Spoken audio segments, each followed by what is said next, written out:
Thank you. And I'm just going to report from closed session. Earlier this evening, council met in closed session and rose from this portion of the meeting at 5:26 p.m. So I'll now call the regular meeting back to order. During the closed session, council received an update on a proposed property acquisition in Ward 4, legal advice regarding a development matter in Ward 4, as well as an update on a grant funding application, and provided direction to staff. Okay, we don't have any delegations or presentations tonight, so the next item is the adoption of the minutes. The motion before us is that the minutes of December 4, 2024 meeting of council be adopted as printed. Moved by Councillor Cates and seconded by Deputy Mayor Brennan. All in favor? And that is carried. Thank you. Moving on to the consent agenda. This agenda contains motions that are typically received as one motion. Councils may request that one or more item be removed. Is there anything here that anyone wants to speak to? Or yes, Councillor Burrs, go ahead.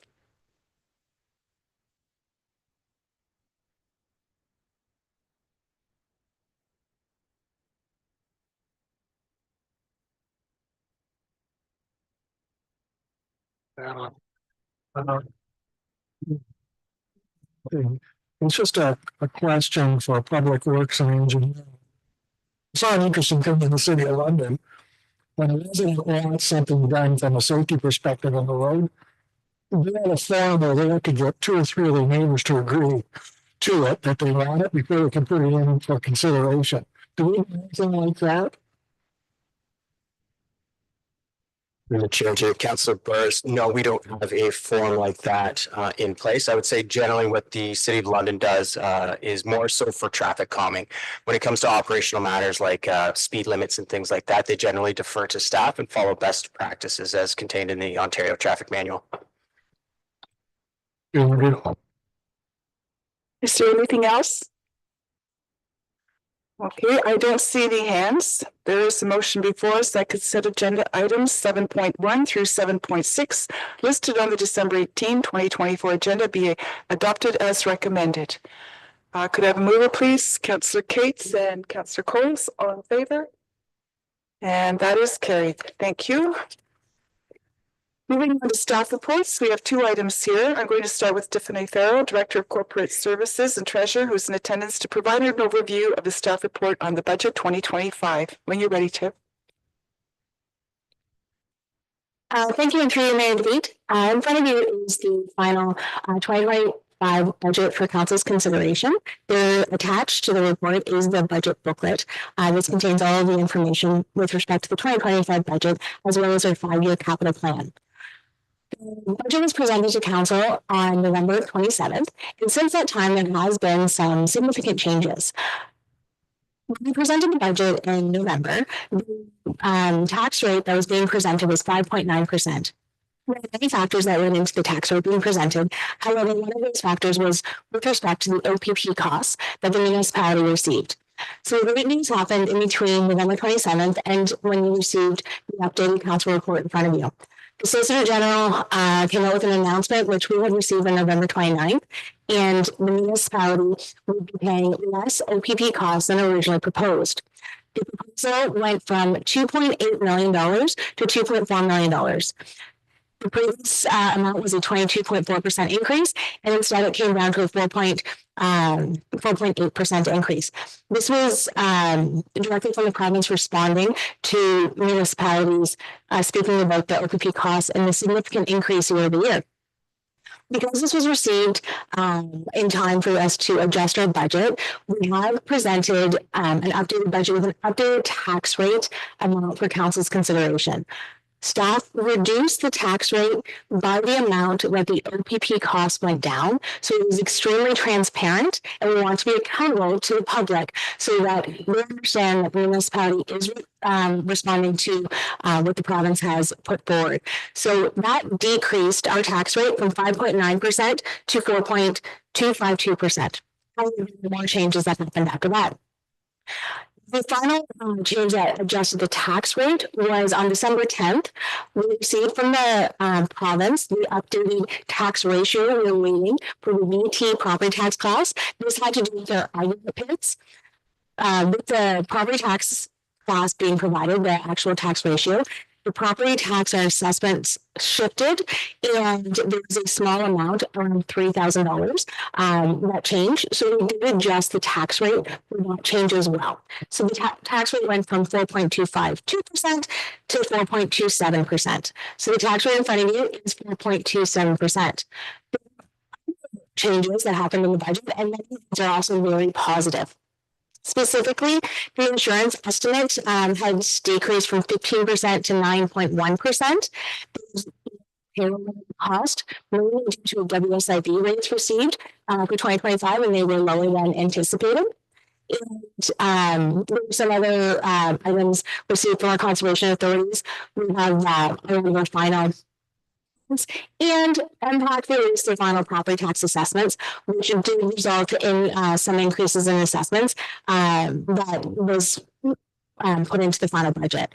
This allowed us to not only reduce the tax rate to 4.27% as noted below, but we also were able to reduce the reliance on our reserve funds from $186,400 to only $70,000 coming out of our reserve funds.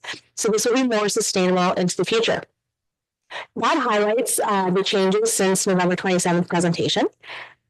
As well, the report outlines some other items that were asked during the presentation, specifically with respect to how expenses and revenues were similar, however, the tax rate from 2024 in 2025, and that is explained within the report, and it does have to do with when we're drawing from our reserve funds, which I just mentioned we're doing a lot less in 2025.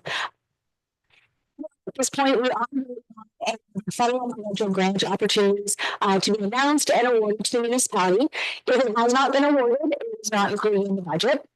However, as those come in and we get any good news, staff will present that to council, and that will be celebrated as we appreciate the support of the federal and provincial governments. As well, the final BMA municipal study has not yet been received. So you'll notice if you're going through the budget booklet, within our financial analysis section, there are 2 municipalities that are missing. So we do not have that data at this time. This is due to waiting on financial information returns in order to be able to populate that. It will be populated for our final budget booklet that we publish in January.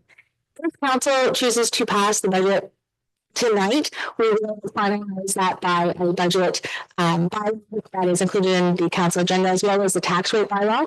The budget booklet will continue to be drafted until sometime in January, when all the final information is received. We update the booklet and publish it on the website.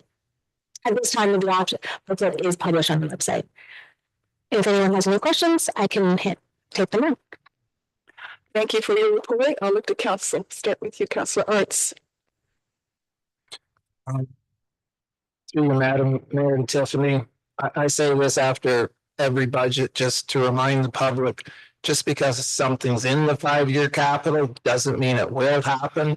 And this time around, we've got some items that are currently non-funded. So I'm just putting that out there so people don't have expectations of something that may or may not happen. Thank you.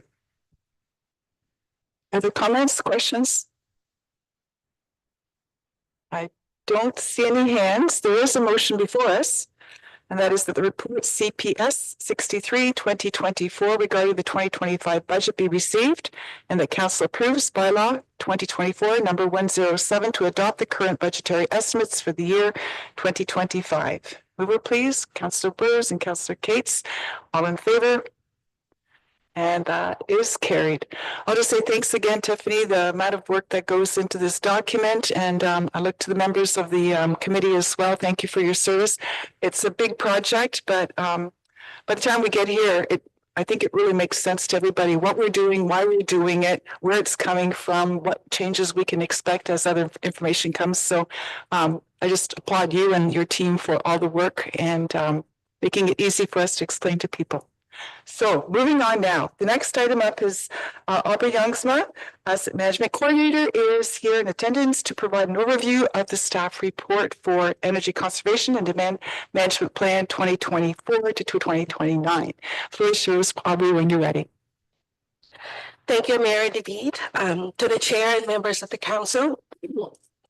In front of you is the updated Energy Conservation and Demand Management Plan as required by Ontario Regulation 2523. There's no significant changes from the previous version. The target remains the same, which is 1% reduction in energy consumption per year, which was established around 10 years ago. We are on target on both natural gas and electricity consumption, averaging over 1% reduction every year, mostly due to the initiatives from the last few years. All future measures proposed outlined in the plan are based off of our 5-year capital budget. I will be happy to answer any questions that you may have. Thank you, and I'll look to council. Are there questions on the report? Comments? None? Okay. There is a motion before us that report PWE 58/2024 regarding the Middlesex Center Energy Conservation and Demand Management Plan for 2024 to 2029 be received and approved for publication.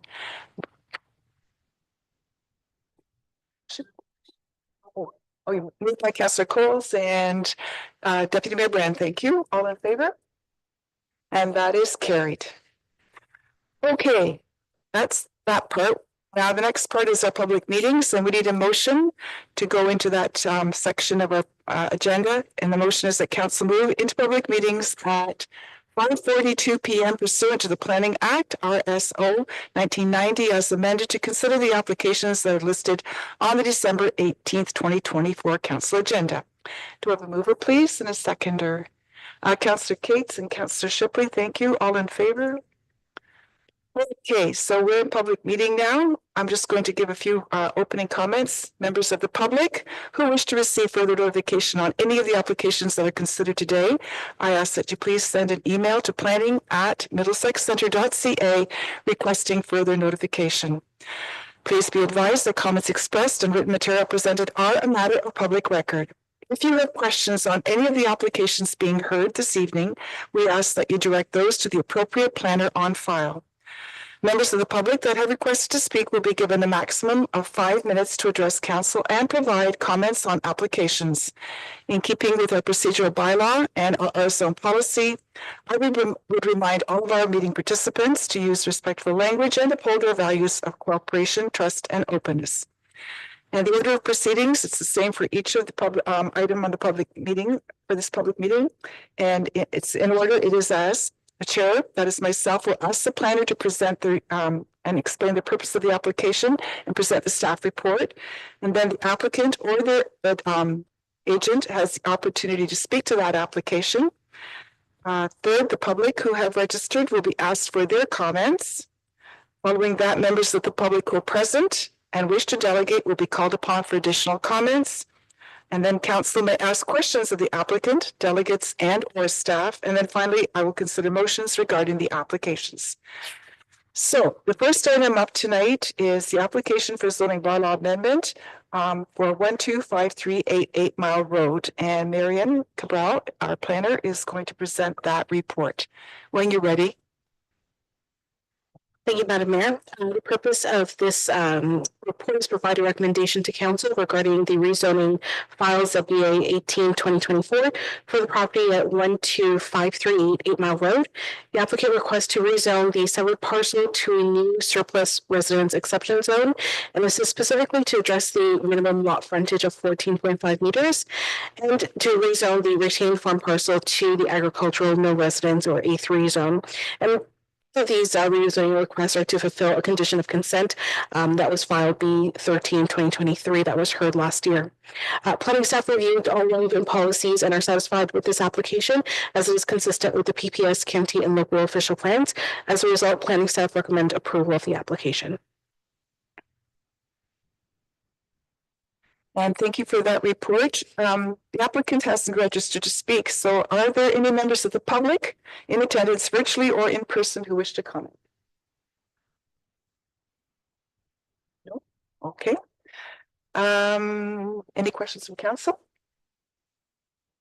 All right, we have a motion before us that the zoning bylaw amendment applications that BA 18/2024 to rezone the lands known as 125388 8 Mile Road from agricultural A1 to surplus resident exception 14, and agricultural no residences for severed and retained lands of the consent application B13/23 be approved, and that the implementing bylaw be forwarded to council for consideration once a deposited reference plan has been provided to the satisfaction of the municipality. Do I have a mover, please, and a seconder? Councillor Cates and Deputy Mayor Brennan. All in favor? And that is carried. Item 9.2, this is for 12674 12 Mile Road. And again, it's your file, Marion. Go ahead when you're ready. Thank you again. So the purpose of this report is to provide a recommendation to council regarding the rezoning request for file ZBA 21/2024 for the property at 12674 12 Mile Road. The applicant requests to rezone the severed parcel to a new surplus residence exception zone, and this is specifically to address a minimum lot frontage of 25.14 meters and a rear yard setback of 1.2 meters for the existing dwelling. Additionally, the request seeks to rezone the retained farm parcel to the agricultural no residence zone, and both of these requests are to fulfill a condition of consent of file B19/2023. Again, planning staff did review all relevant policies and are satisfied that this application is consistent with the PBS and conforms to the local and county plan. As a result, planning staff do recommend approval of this application. Thank you. And thank you for that report. Again, we don't have anyone registered to speak. Are there any persons in the public who wish to address the questions or comments on the file? Okay, council, any questions from? No, shaking heads. In that case, there is a motion before us that the zoning bylaw amendment application ZBA 21/2024 to rezone the lands known as 12674 12 Mile Road from agricultural to surplus residence, exception 15, and agricultural no residences for the severed and retained lands of consent application B19/23 be approved, and that the implementing bylaw be forwarded to council for consideration once a deposited reference plan has been provided to the satisfaction of the municipality. Could I have a mover, please? Councillor Shipley, Councillor Arts, thank you. All in favor? And that is carried as well.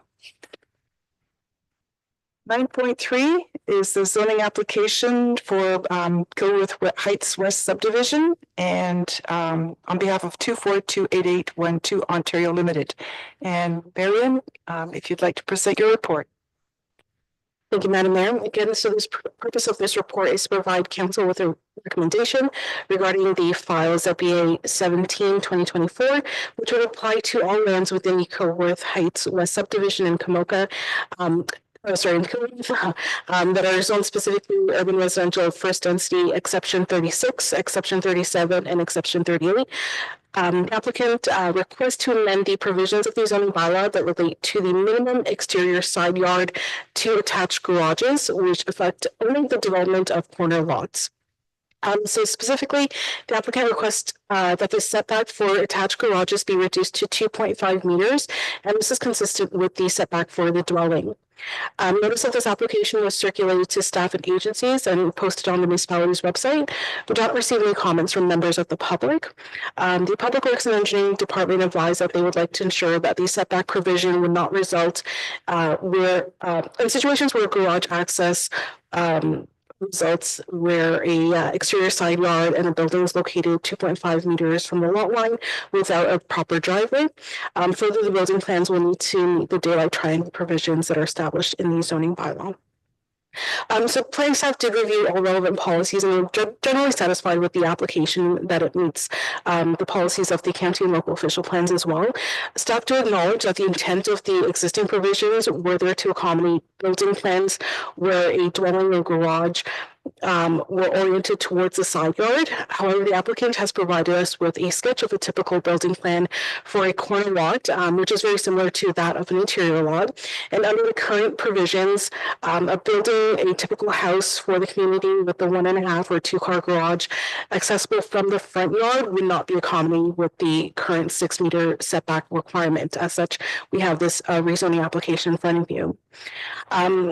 We are generally satisfied with the provisions. However, we would like to ensure that there is some flexibility to allow for both types of building plans. So one where it's oriented towards the front yard and as well as the side yard. As such, staff recommend the zoning provisions allow for the 2.5 meter exterior side yard setback to an attached garage where there is no driveway access from the exterior side yard, and the wall of the garage is not closer to the lot line than the habitable portion of the dwelling. Additionally, the side yard setback would be required to have a 6 meter setback to an attached garage on the side abutting the street if there is a driveway to that side yard. So as a result, planning staff do recommend approval of the zoning bylaw amendment as amended by staff, as this application does conform to the county and local official plans and is consistent with the provincial planning statement. Thank you. And thank you for that report. I'll move to council questions on this file. Councilor Ertz, go ahead. Through you, Madam Mayor, to Marion, we discussed this already. There's got to be a visibility triangle on these corner lots, and with the exterior yard being closer, kind of like maybe a homeowner's package, so that the occupants realize that they can't park and block the obstruction of the corner. Thank you. Thank you. Yes, we did address that. We are looking into that, including it in part of the homeowners package and getting that information out to the builders and to future homeowners. It's also a provision in the zoning bylaw that's laid out explicitly, so builders are aware of that daylight triangle provision. Councilor Case. Thank you. Through you, Madam Mayor, I just wanted to add that I'm in favor of something that makes for additional parking, so they can go to 2-car parking, which you know I'm a giant fan of. Thank you.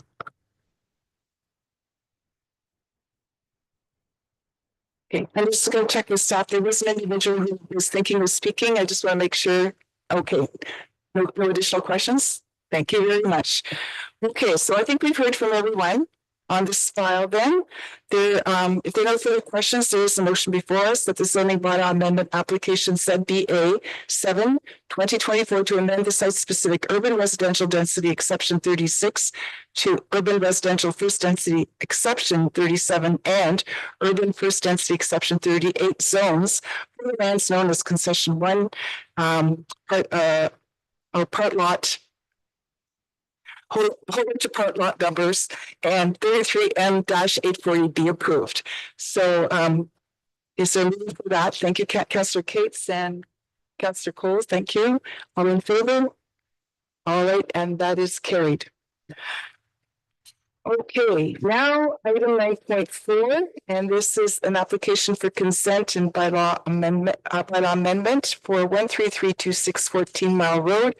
And if you'd like to take it away, Marion, it's yours. Thank you, Madam Mayor. So the purpose of this report is to provide council with a recommendation regarding the combined applications for rezoning. So there are two files, ZBA 10/2022 and ZBA 17/2024, as well as consent file B17/2024 for the property at 13326 14 Mile Road. The applicant requests to sever the existing grain handling facility from the farmland and rezone the severed and retained parcel accordingly with special provisions. Additionally, the applicant is seeking a temporary rezoning to allow for the construction of a new dwelling while residing in the existing dwelling. The existing dwelling would then be removed from the property or converted into an office for the grain handling facility. The applicant has also advised us that the new dwelling would be constructed on the proposed retained farm parcel away from the grain handling facility. So this property is located on the northwest corner of Hyde Park Road and 14 Mile Road. The property is approximately 100 acres in area and contains the grain handling facility and a single detached dwelling within that building cluster and is actively farmed. Surrounding properties are primarily agricultural and does contain some rural residential uses. So notice of this application were circulated to staff and agencies as well posted on the municipal website. We did not receive any comments from members of the public. Public Works and Engineering identified concerns with the use of the existing house once that residential use is removed. Additionally, staff identified the need for land dedication to the municipality along Hyde Park Road. So planning staff reviewed all relevant policies and are generally satisfied that this application is consistent with the PPS county and local official plans as they relate to accommodating farm industrial uses within the agricultural area and for the provision of a farmhouse on a farm parcel. With regard to the severed land that would contain the grain handling facility, staff are generally supportive of the proposed list of permitted uses that we discussed with the applicant prior to this meeting. We included the grain handling facility, but also complementary uses for that site. Additionally, and given the location of the existing facility, the proposed site-specific setback to the lot boundaries can be supported in order to maintain as much agricultural land for production, but still be sized to accommodate some expansions as necessary to that facility. With regard to the retained parcel, staff are generally supportive to rezone the site to reflect a minimum lot area of 93 acres. Additionally, and to ensure the health and safety of future residents in that new dwelling on the farm lot, staff recommend adding a holding symbol to the zone to request a noise study to be completed to determine the appropriate minimum setback to that grain handling facility, as well as any other noise mitigation measures that can be incorporated into the design of the building. And finally, with regard to the temporary use zone, staff are supportive of this proposal. We note that the building will need to be removed or converted into a commercial building for an office once that new dwelling is occupied. Staff will not support a residential use to continue on that separate parcel and in proximity to a farm industrial use. So as a result, we do recommend approval of the consent application subject to the 13 conditions as outlined in the staff report and approval of the zoning bylaw amendment to rezone the lands for the severed and the retained parcels, as well as rezone the lands for the temporary use zone. All of these applications have been amended by staff to accommodate the development and are included as part of the recommendation. We find that the proposal is consistent with the PPS, county, and local official plans. Thank you. I'll be happy to answer any questions. Thank you for that. We have, Jamie Roberts. yes, online to speak to the application. I mean, on the virtual, Absolutely. We'll bring. not online. On the line. Hello, can you hear me? Yep, we can hear you. Thank you very much, and thank you through you, Madam Mayor and Chair. Thank you very much for listening to us this evening and for taking the time out. Number one, I would like to thank Marion for all the work on this file. It's certainly been a file that we've been working towards for quite some time now, and it's been nice to have the support going back and forth as we've progressed on this file. We did have a chance to review the draft bylaw, and again, thank you to Marion for having sent that over to us well in advance of the meeting. We do have one item that we would like to raise that we're not entirely in agreement with and would ask through you and through council to have amended and changed, still going with ideally approvals for support of this application. The item in which we're not favorable for at the moment is the holding symbol, the H10, on the retained agricultural lands. We do understand the idea of ensuring future development in noise and sound mitigation. We had initially proposed and would continue to propose permitted use restriction in replacement of the holding symbol. This permitted use restriction would be worded roughly as such that notwithstanding any other provisions of this bylaw, a single detached dwelling shall be set back a minimum of 150 meters from a grain handling facility. Now, for this number, we're using that as the existing zoning regulations in the M3 zone for special use regulations under the grain handling facilities would require that a grain handling facility be located 150-meter minimum setback from all lot lines. And in initial pre-consultation discussions, this method was discussed to be used as a mitigation factor for noise, dust, sound, and the etc. Just by flipping it from one parcel to the other, as we're not able to provide that distance on the severed lands to create a retained lot that is still nearing the overall size for the agricultural use. We wanted to minimize the amount of land we were taking out of agricultural. So we would ask that be looked at through you and hopefully amended for approval. We also have found some studies that were created by the Canadian Society for Bioengineering in 2022, where they did look at grain drying facilities and they tested the noises and sounds within 50 and 100 meters away. And they also discovered that the sounds were roughly at 60 decibels on average for 1 minute when you got to 150 meters away, which the Ontario government has provided a document that 60 decibels is about the sound of a normal conversation, and sleep disruption roughly falls under at 65 decibels. So we do feel that the 150 meters proposed and put into the zoning would allow for proper noise mitigation for the grain handling facility. So thank you very much for listening to that. And I hope that you take that into account as we progress this evening. I'm available for any other questions that you may have. Okay, thank you, Jamie. I'll look to Marion.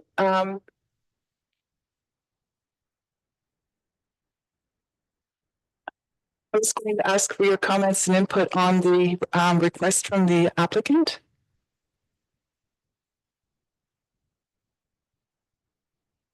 So I think what I would say is that if we can have the proponent provide us with some of that analysis, because I think really the holding provision is to allow for a study done by a professional to provide the analysis of that, which I mean staff are not experts in noise analysis. So I think that is the intent of the holding provision, is to have that study undertaken so that the design of the new home can be informed by that analysis. So I think what I would say is that if there is some studies dealing with grain handling facilities, like I think we would be willing to take a look at those. And if council did want to kind of refer this back, we could certainly take a look at that and see what we come forward with. But again, the whole intent of the holding provision is to ensure that that there will be no negative impacts on the noise for that future home for the longer term. So again, we do feel that the holding provision is an effective way to ensure that that's done appropriately. But we are willing, if council provides that direction, we are willing to take a look at some of those studies referenced by the proponent. And thank you for that clarification. I'll look to council. What is your wish? Deputy Mayor Brennan. Have one further question. So we on the house that is going to be retained, if it is to be converted to an office, what kind of things have to be done so it's not a residential unit? So we can make sure it's just going to be an office and it's not a year down the road going to be converted back to another residence.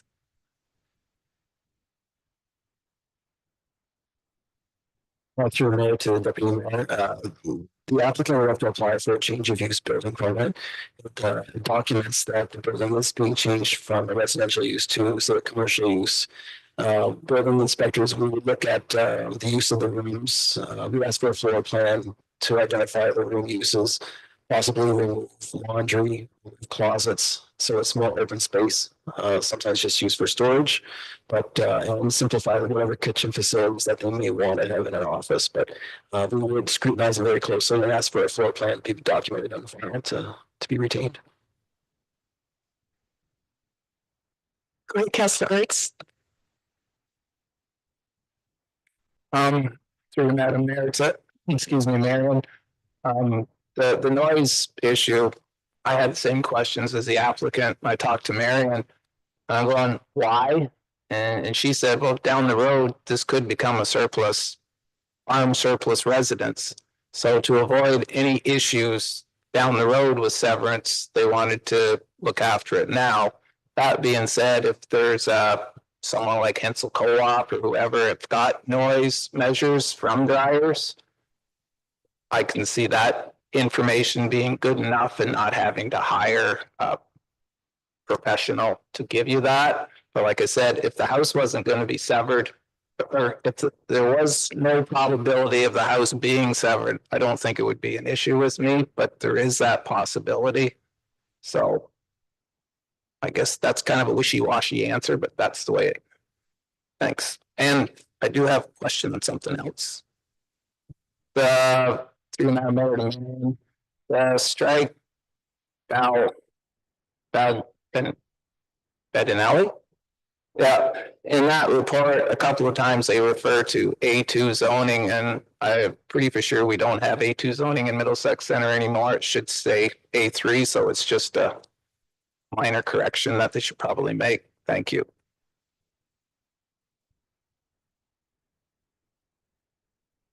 Thank you through you, Madam Mayor to Mary. I have a question, but just to follow up on, I'm trying to follow this from the writing. So one of my questions was the clarification. We've got all these grain things and we've got an existing house that's going to turn into an office, and then they're going to build a new house. So that's not my question, but it's my new question, is if somebody down the road is going to buy this new house, the newly built house down the road, it's pretty obvious that there's grain things going on. And what they measure today may not be the same when they sell it because, well, first of all, wouldn't they be buying the whole entire grain operation? Or are you saying they might sever that house only off again? So those are some of the questions rolling around in my mind. The other thing that I was originally going to say was, I was just curious. I see you did mention it, but Public Works and Engineering reviewed all the application, identified the concerns with the need to sever the grain handling facility off the farm.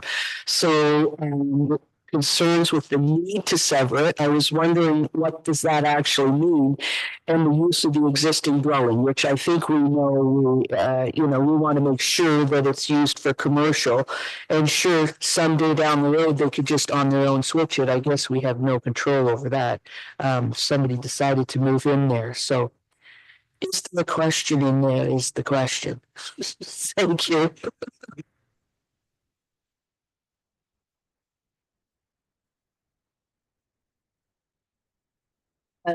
Chair to Councillor Cates.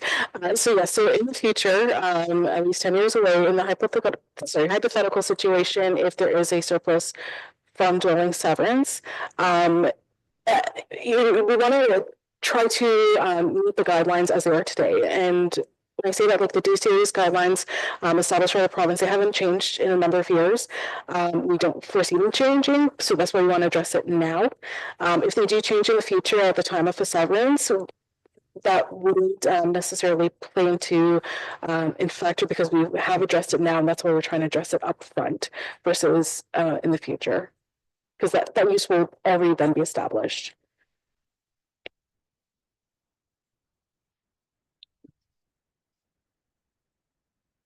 Yes, add on. Are you okay? Go ahead, Councillor Bruce. Just so I understand this, the gentleman on screen, are you the applicant, sir, or are you the agent? So I am the agent on file. Okay, so you're the agent. So in a nutshell, what you're asking for is you don't like the holding symbol. And what you'd like it to do is send us studies that you have access to forward to somebody here, that maybe is our planner, to discern, do those studies support removal of the holding symbol, correct? So the study would be to support the new wording in the bylaw where 150-meter setback would be required for the new residence, as opposed to the holding symbol that would establish a noise study at an extra cost to the client, to then dictate where a building could potentially be built on the adjoining property. So the study itself isn't necessarily to say that the holding provision shouldn't be used. It would be to show that a study has been done that has looked at the noise produced at 150 meters away, that should suffice, providing the same ultimate result as a future noise study would. Yeah, so what you're saying is this should be justification at 150 meters that it's a level of talking that there's no holding symbol required, correct? Correct. Yeah, it would avoid going through the holding provision removal and the noise study specifically, that process. So I don't know where we want to go with this, but he's answered the question. Do we want to proceed? Which means we don't vote on this and it's suspended for the moment. Maybe our planner wants to comment. I think there's enough here for me to decide that I think there are questions that need to be asked and answered. We're not clear on all the details. Should suffice. That's all good and well. It should suffice, but I'm not sure it will or won't. I think this should be referred back to staff to deal with the proponent and applicant and representatives. Council's nodding, so we need a motion. Yeah, we'd look for someone to move. Yeah, you're moving? No. Oh, one more question. Okay, I'll allow one more question. Through Madam Mayor, tomorrow, if you want to do a noise study, to get the information, you're going to have to hopefully go by previous data on dryers, because it's not going to run for a while, is it, John? No, like it could take until wheat harvest to do a noise study or corn harvest, and that's 12 months. So if there is some data out there on dryers, that there's got to be something out there. I would think that would be more preferable than having somebody stand there during the wheat season and the corn season to collect. Thank you. Oh, did you want to jump in? Yeah. I don't know which hand. Yeah, so through the chair, I would suggest it would be appropriate for staff at least to take a look at what they're proposing. But generally speaking, I would say noise studies are predicated by the actual equipment that's on use on site. So every different piece of equipment has a certain level of noise that it emits. And that's why a noise study is appropriate in most situations, because not every grain dryer operates the same way. Different types of grain dryers have certainly much different levels of noise, just like anything. So I would suggest, it sounds like it would be appropriate for at least staff to go back and review whatever data that they do have. But I'm not necessarily suggesting that it would satisfy the municipality at the end of the day, because again, each different type of system produces different levels of noise. That's fair. So we have a motion to refer back to staff. Thank you. Okay. Thank you, John and Councillor Cates. All in favor of having it come back? Thank you very much. Until next time then. Okay, thanks for your time, Jamie. And we need a motion to, have you got a wording? We are simply to rise now at this point. Okay. A motion to refer that back. Okay. Did we vote? Yes, we did. Yes. Okay, so we're good. And that was the last item under that agenda. So now we need to move back into public meetings. The motion before us is that the public meetings adjourn at 6:14 p.m. and council resume their regular meeting. Moved by Councillor Corliss, thank you, and Councillor Shipley, all in favor, and that is carried. We don't have any notices of motion this evening. There are a couple of correspondence to comment on. No hands, then the motion before us is that correspondence items 12.1 and 2 listed on the December 18th agenda be received as information. Moved by Councillor Burrs, thank you, and Councillor Coles, all in favor. And that is carried. Next up, we have a County Council update from Deputy Mayor Brennan regarding the December 10th meeting at County Council. Thank you, Madam Mayor. It was a somewhat short meeting outside of in-camera stuff. Our new warden is the mayor from North Middlesex, Brian Robb. He's going to be the new warden for next year. We do thank Warden DeVete for her service over the past year. It's a big job, and I applaud anybody that's willing to take it on. Due to the fact that Mr. Robb was very warned, he came off the budget committee and Councilor Smarty from Chem Center was put on to the budget committee. Woodlands conservation, we have 42 hectares in the county under the conservation. There's approximately 2,000 acres of lumber harvested every year throughout the county. We had an update on the Municipal Elections Act, which is quite lengthy. We received the joint annual accessibility status report. And we received the past warden's last report from October to December 5th and the 30 activities that she attended in that time frame. So again, I commend anybody that goes for warden. It's a big job and quite involved. So we thank everybody that steps up for that job. That's it. Thank you. And thank you for that report.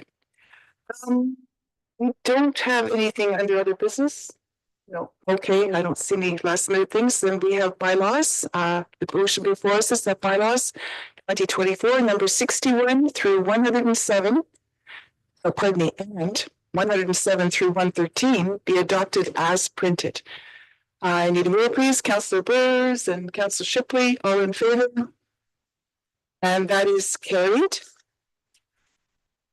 And we need a motion that council for the municipality of Middlesex Centre adjourns to December 18th, 2024 council meeting at 6:17 p.m. Deputy Mayor Brennan and Councillor Coles, all in favor? And that is carried. We're standing